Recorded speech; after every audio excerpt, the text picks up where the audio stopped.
Northeast of Porto, in the Braga district, I find myself at the birthplace of this nation, the beloved city of Guimarães.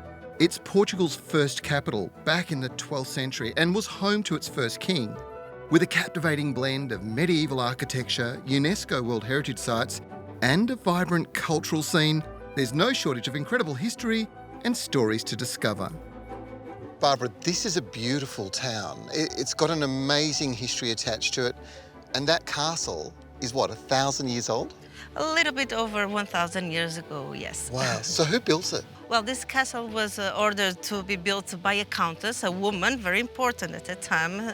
And she ordered the construction of this castle right here, and then on the other edge of the medieval town nowadays, the construction of a convent, where she stayed for when she became a widow. Mm-hmm. And it was the beginning of something very special, because this town is, in fact, in that castle, is where the very first king of Portugal was born. Yes, Afonso Henriques was born in that castle. He was living here also for a few years with his parents, the counts of Portuscale, and then he was baptized on a chapel that we have right here.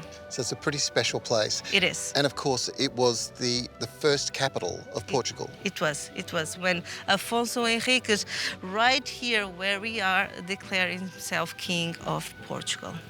And tell me about the chapel. St. Michael's Chapel, built in the 12th century Romanesque style.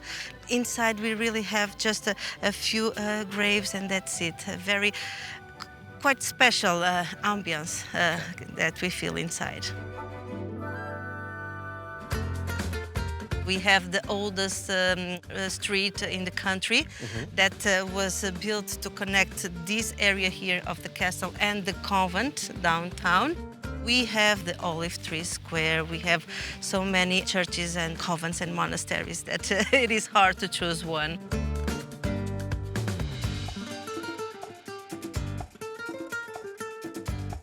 Divinia Guala is at least a second-generation bakery, producing unique conventional sweets and a type of pastry only found here that Viking guests have the chance to experience as part of the town tour.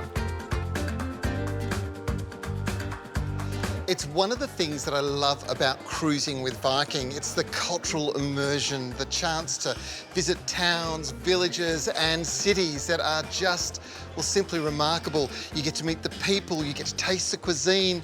Most importantly, you get to go back in time, well, sometimes like this particular town, 2,000 years. It's very special, and it's all part of the Viking experience. It's not hard to see the charm of Guimarães as you walk through the winding labyrinth of narrow streets. Accessible via a short trip from Porto, it's well worth the half-day trip to visit one of Portugal's historic gems.